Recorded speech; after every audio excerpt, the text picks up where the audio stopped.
वर्गीकरण। वर्गीकरण के आधार पर कंप्यूटर को 3 भाग में डिवाइड किया जाता है। फर्स्ट है analogue computer, second digital computer और थर्ड हाइब्रिड कंप्यूटर होता है। फर्स्ट एनालॉग कंप्यूटर क्या होते हैं?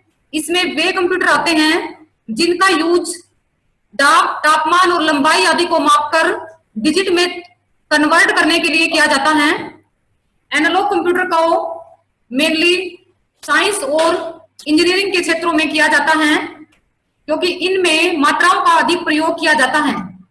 इस प्रकार के कंप्यूटर केवल अनुमान के आधार पर ही वर्क करते हैं। फॉर एग्जांपल, इसमें जैसे हमने एक पेट्रोल पंप का एग्जांपल लिया है।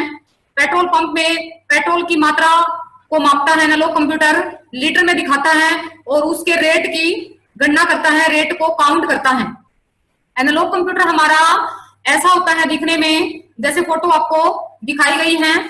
तो एनालॉग कंप्यूटर 3 चीजें इसके बारे में, इनका प्रयोग तापमान मतलब टेम्परेचर, लंबाई लेंथ और दाब आदि को मापकर डिजिट में चेंज करने के लिए किया जाता है। एनालॉग के बाद सेकंड हमारा है डिजिटल कंप्यूटर। इसमें वे कंप्यूटर आते हैं जो डिजिट को मापते हैं, डिजिट पे वर्क करते हैं, संख्या पे काम करते हैं। इस श्रेणी में जो कंप्यूटर आते हैं वो मार्केट में यूज होते हैं या घर में बजट तैयार करने में यूज होते हैं। इस टाइप के काम जो है हम डिजिटल कंप्यूटर में कर सकते हैं। डिजिटल कंप्यूटर जो हम इंस्ट्रक्शन देते हैं उसको 0 और 1 में चेंज करके इलेक्ट्रॉनिक रूप में ले जाते हैं। इसका मतलब क्या होता है? जैसे कि आप कोई भी स्टेटमेंट देते हैं, कंप्यूटर उसको 0 और 1 की फॉर्म में समझता है। कल की क्लास में भी मैंने आपको ये बताया था, बाइनरी फॉर्म में कंप्यूटर चलता है। डिजिटल कंप्यूटर हमारा दिखने में ऐसा होता है। थर्ड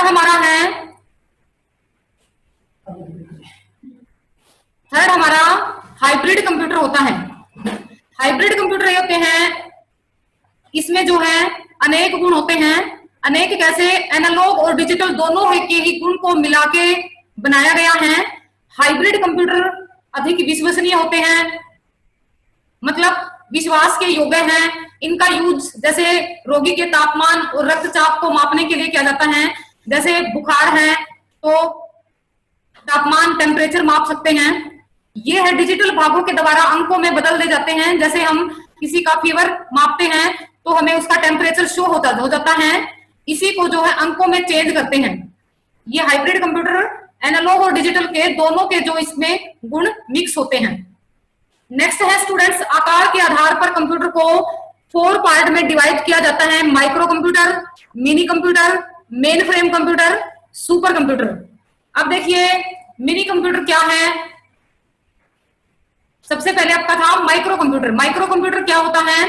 1970 में एक बहुत बड़ा आविष्कार हुआ था, माइक्रो प्रोसेसर का आविष्कार हुआ था। माइक्रो प्रोसेसर के आविष्कार के कारण ही एक सस्ती और अच्छी कंप्यूटर की कार्यप्रणाली संभव हुई। इन छोटे कंप्यूटर को माइक्रो कंप्यूटर कहा जाता है। इनको पीसी भी कहा जाता है। पीसी की फुल फॉर्म पर्सनल कंप्यूटर होती है। ये कंप्यूटर छोटे होते हैं, साइज में छोटे होते हैं, कॉस्ट में भी सस्ते होते हैं। आज के युग में माइक्रो कंप्यूटर का डेवलप बहुत फास्टली हो रहा है। आज के जो कंप्यूटर हैं वो आकार में इतने छोटे हो गए कि फोन के टाइप्स के आ गए, घड़ी के साइज में भी आने लग गए। माइक्रो कंप्यूटर पर्सनल यूज में लाने के कारण इनको पर्सनल कंप्यूटर कहा जाता है। ये छोटे और कम कीमत के होते हैं। ये सिंगल यूजर होते हैं, अर्थात इन पर एक टाइम में एक ही पर्सन काम कर सकता है और इनमें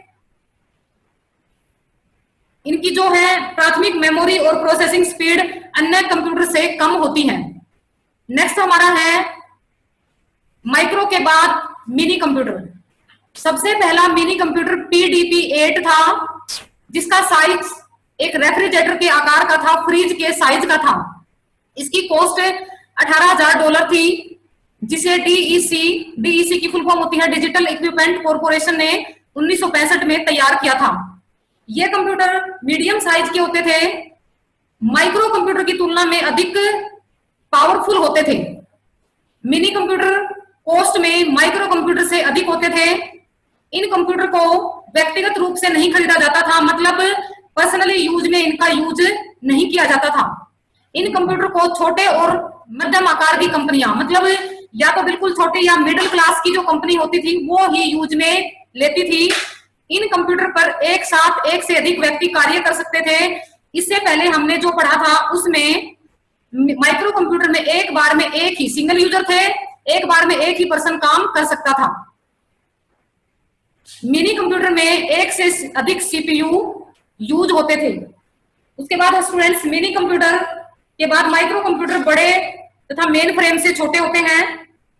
इनको मल्टी यूजर सिस्टम में कंप्यूटर के रूप में प्रयोग किया जाता है। ये टाइम शेयरिंग पद्धति के आधार पर वर्क करते हैं। एक एक दो लाइन का डिफरेंस है इसमें। इनकी जो है स्पीड माइक्रो कंप्यूटर से अधिक लेकिन मेन फ्रेम कंप्यूटर से कम होती थी। इनका यूज बैंकों में या एम्प्लॉय की सैलरी के लिए, पेरोल तैयार करने के लिए, वित्तीय खातों का रखरखाव करने के लिए किया जाता था, या यात्रियों की आरक्षण जैसे कि हम टिकट कंफर्म करते हैं उसके लिए। नेक्स्ट हमारा कंप्यूटर है मेन फ्रेम कंप्यूटर। देखिए स्टूडेंट्स, मेन फ्रेम साइज में बहुत छोटे होते हैं। इससे पहले हमने दो पढ़े, वो इससे बड़े होते थे, ये ज्यादा ही छोटे होते हैं। इनकी स्टोरेज कैपेसिटी ज्यादा होती है, डाटा प्रोसेसिंग स्पीड ज्यादा होती है। इनका यूज बड़ी कंपनियों, बैंक, गवर्नमेंट डिपार्टमेंट में किया जाता है। ये कंप्यूटर 24 आवर लगातार वर्क कर सकते हैं। इन कंप्यूटर पर सैकड़ों यूजर एक साथ काम कर सकते हैं, मतलब ये मल्टी यूजर होते हैं, एक बार में कई सारे यूजर्स इन पे काम कर सकते हैं। मेन फ्रेम कंप्यूटर को एक नेटवर्क या माइक्रो कंप्यूटर के साथ आपस में जोड़ा जाता है। ये चीज हमने कल भी पढ़ी थी, जैसे हमने कंप्यूटर नेटवर्क का एग्जांपल लिया था कि एक बार में हम 25 नेटवर्क कंप्यूटर जोड़ के 25 पे काम कर सकते हैं।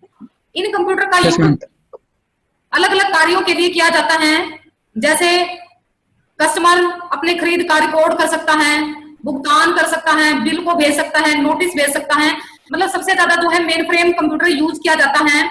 इसमें कुछ मेन फ्रेम कंप्यूटर के नाम है आईबीएम कंपनी का नाम होता है, full form international business machine होती है। एक ICL 39 सीरीज और एक CDC cyber series main frame computer के नाम है। नेक्स्ट है हमारा सुपर कंप्यूटर।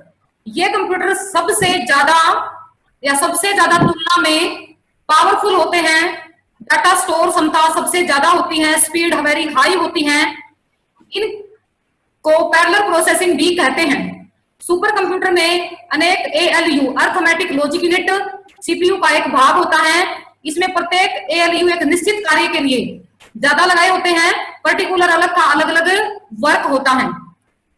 सुपर कंप्यूटर का यूज बड़े साइंटिस्ट खोज के लिए लैब में या शोध कार्यों में करते हैं।